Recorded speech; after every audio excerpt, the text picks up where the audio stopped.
I had a cane anyway, walked with a cane, but then I was stumbling. They wanted to do an MRI. I've had it before. The nurse came in and said, "You have MS." And my mom had driven me in. And I said, "Can you tell my mom?" I don't want to tell her. So I was diagnosed with MS, 2000. I lived in an apartment, in Arbor Lake. And because I was falling every once in a while, I remember making sure that I had carpet on the floor, because when I fell, I wanted to land smoothly.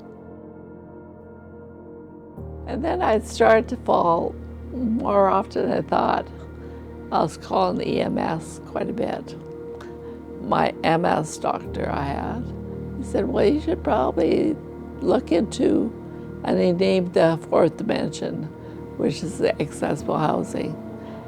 I was diagnosed in 2000. I moved into 4D 2003.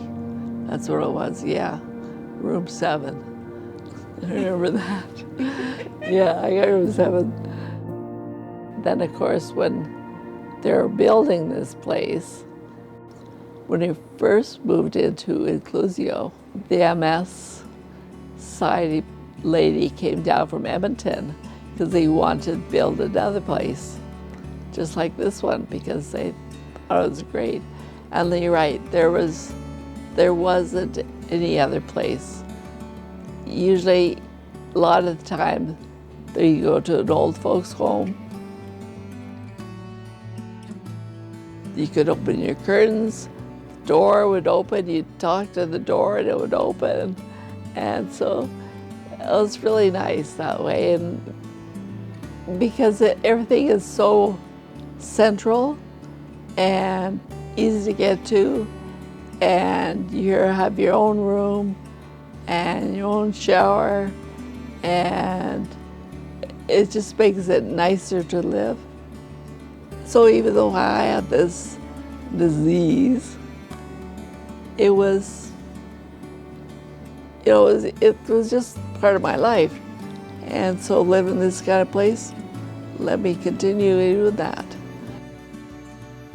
You don't know what the next page is in your life. Your doctor comes in and says, "Oh, you have MS." Your life just changes completely. You had plans, or you want to do this or that. You can still do some of those things, but they're totally different way of getting there. It's a different world with MS. Like, there are a lot of places that are not accessible, and accessible is a big word. I mean, accessible because you can't walk, or because you're partly blind. I feel I was very lucky.